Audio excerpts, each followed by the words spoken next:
તમારી કોઈ એવી ઈચ્છા ખરા કે તમારે રાજકારણમાં જવું છે?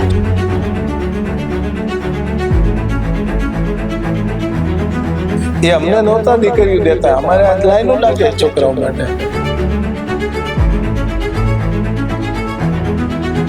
હું અભ્યાસ કરતો હતો ને એમાં કુવામાં પાણી છે એટલે અડધું 10મું છોડી પૂરું ના કરી બરાબર. અને ખેતી માંડ્યા કરતા અને ખેતી કરતા કરતા દુષ્કાળ પડ્યો એટલે રાજકોટ આવ્યો.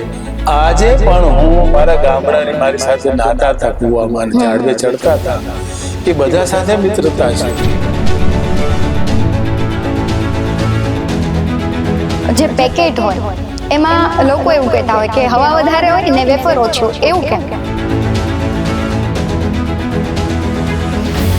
બાલાજી નામ કેવી રીતના નક્કી કર્યું કે બાલાજી રાખવું છે? ખાસ અત્યારે જ્યારે ઝાલમુરી બાલાજીએ લોન્ચ કરીને ત્યારે લોકો એવું કહેતા હતા કે ચંદુભાઈએ મોકે પે ચોકા મારી દીધા.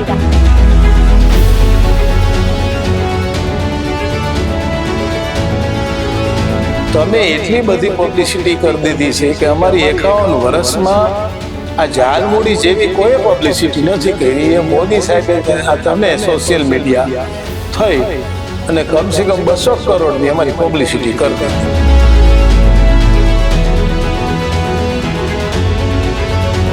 બાલાજીની જે સફળતા છે એનો શ્રેય તમે નસીબને, મહેનતને કે પરિવારને કોને આપશો?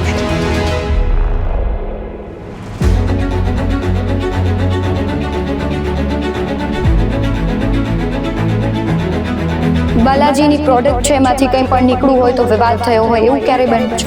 વેફર કિંગ ચંદુભાઈ વિરાણીની સંઘર્ષથી સફળતા સુધીની અદ્ભુત કહાની જો આજે રાત્રે 9 કલાકે.